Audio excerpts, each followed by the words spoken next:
Good morning. As you know, we have a problem. Every year, humanity emits into the atmosphere twice as much greenhouse gases as are being absorbed during that year in the oceans and the forests of the world. The remaining half of emissions remain in the atmosphere for hundreds and hundreds and probably 1,000 years. And as we keep pumping CO2 into the atmosphere, the concentration keeps rising. And as the concentration rises, the temperature rises. And this is going to continue, not only until we stop emitting new CO2 into the atmosphere, but until we have started extracting CO2 from the atmosphere to get the concentration back again to the levels that existed before the great fossil era.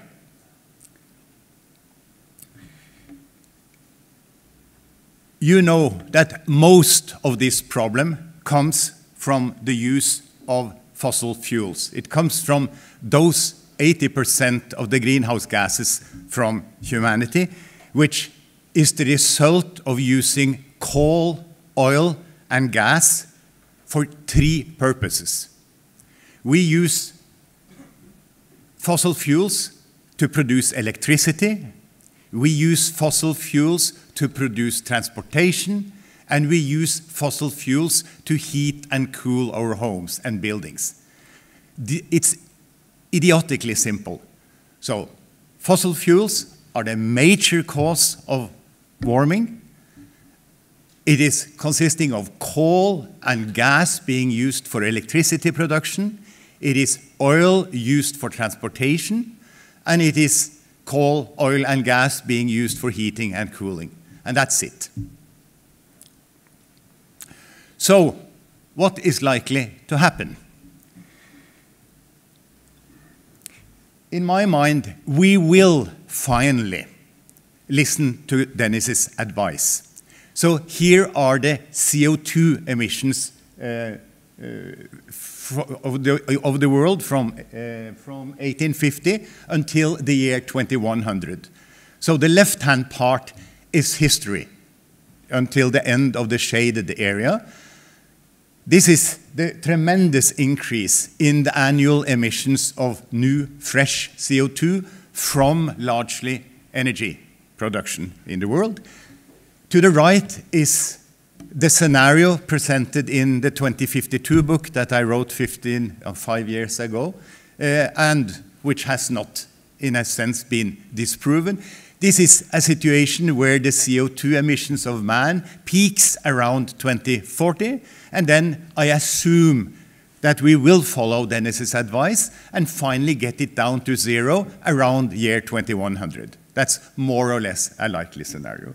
If we follow this scenario, here is the temperature. So the temperature will then pass 2 degrees, plus 2 degrees centigrade over pre-industrial times before 2050, and it will reach a plateau of roughly plus 2.5 degrees centigrade in 2075.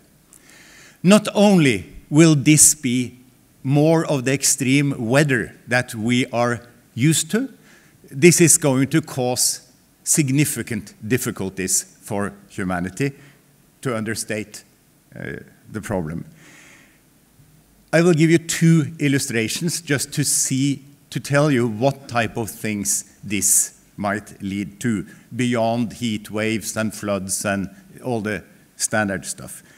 First of all, this will lead to an increase in the sea level of roughly half a meter, which does not matter much for Norway, which has steep coastline and easily can retract activity from the first half meter. But in Bangladesh, this is going to make a huge problem. People will have to move north, and the Indians have built the fence already to keep the Bangladeshis on the south side of the fence. There will be impacts even on countries that has the capacity to cope, like Europe, which is capable, of course, of handling the direct effects of warming, but may fray, as a consequence of the migration pressure from those areas where people cannot continue living or do not want to live because of the drying out or the floods, etc. So the effect of this will be on all of us, either directly or indirectly. So, what to do? The totally obvious solution is to stop using coal, oil, and gas. If we stop using coal, oil, and gas for electricity, for transport, and for heating and cooling of homes, we remove 80% of the problem. How? Well, it is totally trivial. We need to replace electricity production using coal and gas with electricity production using solar panels and windmills and hydropower and biomass to some extent. So it's simply shifting from fossils to renewable energy in the electricity sector. On the car side, on the transportation side, it is of course totally obvious. We replace the fossil cars with electric cars. And then on the heating side, what we do, we change from heating our homes with oil to heating the homes with renewable electricity and heat pumps, in that way using the high quality of the electricity. Or in the hot world, in the warm world, we keep using the air conditioners that we already have, but just feed them with renewable energy. This is technically possible, and so the only reason why it doesn't happen is that it is more expensive than doing nothing, and consequently, people are procrastinating. Not only the politicians, but most people. The cost of doing this is of the order of 1% of the GDP. This is the reason why the title of Graham and my book in German is 1% ist genug. So here is one example where 1% is enough. It costs roughly, in the rich world, $300 per person per year to shift the system from a fully fossil system to a fully renewable system by 2050, $300 per person a year, 1% of the rich world's GDP. It works. So my suggestion is to accelerate from the blue line to the red line, phasing out the use of coal, oil, and gas by 2050. What will be the effect on the temperature? So this will make the temperature peak just below +2 degrees centigrade. So at least this is one way of achieving the agreed goal that humanity should try to keep the temperature below +2 degrees centigrade. How to implement? So the problem is clear. The simplest solution is obvious. How do we, and it is technically feasible, it is not very expensive, how do we get it implemented? The simplest solution is, of course, to ban the investment in new fossil capacity starting next year or 2 years into the future. So in other words, that we simply agree not to build new coal-fired utilities to generate electricity, new gas utilities to generate electricity. That we decide not to allow the purchase of new fossil cars from 2 years into the future, so everyone has to buy an electric car. Can you imagine what a wonderful signal to the world's car industry?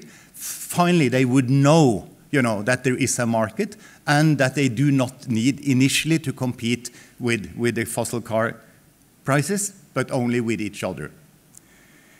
And on the third side, basically say that from 2020, it is illegal to heat your home with fossil fuels. From that on, you do heat with electricity and heat pumps. And in the poor world, or in the warm world, you keep running your air conditioners, but they will be running on sun and wind. Most people at this point in time argue that this should be done not through a ban or a regulation, which was what I just proposed, that this should be done through a carbon price.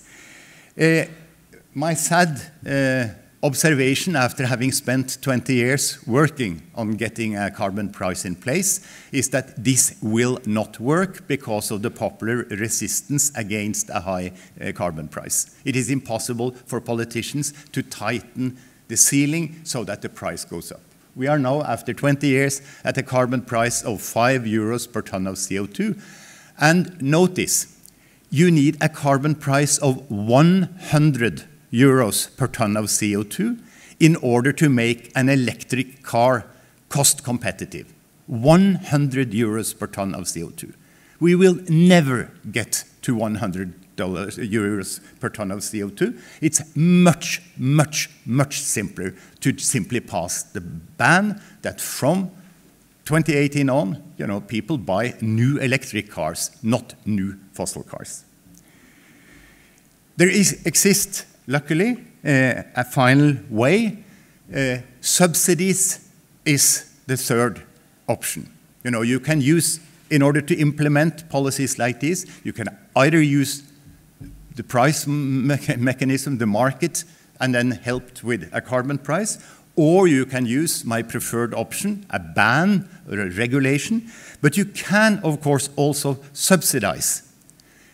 This has been done very successfully by Germany, your country, over the 10 years from 1999 to 2010, during the Energiewende, when the state basically said that we will pay the full cost of introducing a solar panel or a windmill, and we will spread the bill among all 80 million, or how many you are, Germans afterwards. And this worked very fine as long as the bill was small. When the bill got big, people said, we don't like such bills, and the thing had to be forced back. But it worked long enough, to introduce enough sun and wind in the German system to kill the economics of the fossil industry, which was important. We, in my country of Norway, is now repeating this thing in the area of electric cars. We have introduced a subsidy on electric cars, which reduces the cost of electric cars by 50%. So they actually are at the same level as the competition. And this has had tremendous effect. Norway has 0.1% of the population of the world, and we currently have 10% of all the electric cars in the world. Where I live in West Oslo, we have 25% of all the Teslas in the world is running in the western part of Oslo. Where I live, every 10 car is a Tesla. Of course, the opposition against subsidy schemes like this emerges very quickly, and it is already in full swing in my country, where the populist parties and the conservatives and the market people are, of course, aggressively trying to get rid of the subsidy, while progressive people like myself and everyone else is, of course, trying to maintain this system in place as long as possible in order to help the electric car industry get as far as possible. We're mimicking, what Germany did to the world's solar and wind technology and profitability. So that's my simple message. We do have a problem. It has a totally obvious solution, namely to stop using coal, oil, and gas. It is actually not very expensive when you do the calculation. It is easily introduced in a very soft manner by stop investing in that part of the economy and just shift these investment monies into renewable electricity, into electric car, and into renewable heating and cooling. And finally, that this is much quicker, much simpler to do through regulation than trying to do it through bans or subsidies. Thank you very much.